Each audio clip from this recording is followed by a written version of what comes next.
Et ben voilà, je suis en train de faire une petite balade parce que le temps est très très agréable. Il fait beau, une belle journée, on écoute les oiseaux. Je suis en train de passer sur un petit port là où il y a des bateaux à quai. Il y a même un chien qui est en train de japper, on le voit.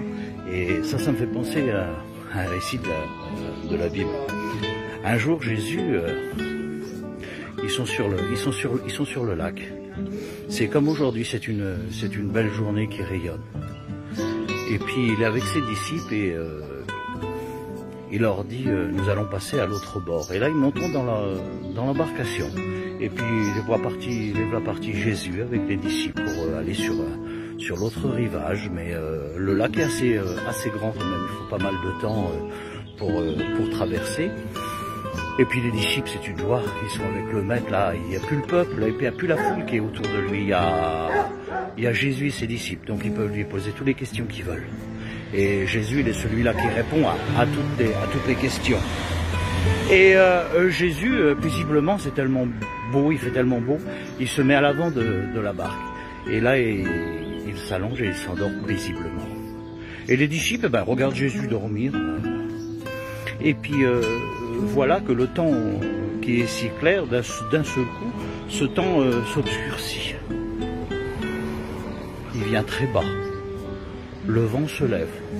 Simon-Pierre est un pêcheur de métier, connaît bien le lac, donc pour lui, ça ne le dérange pas plus que ça.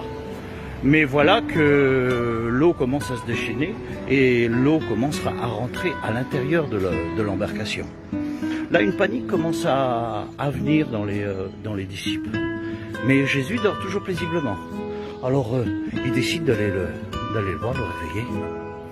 Il dit, Maître, il dit, nous sommes à train de couler. Jésus, toujours paisible, il se lève et il menace le temps. Et le temps se calme. Et le temps redevient paisible. Et Jésus regarde ses disciples et dit, vous avez peu de foi. Et là, les disciples sont un petit peu effrayés.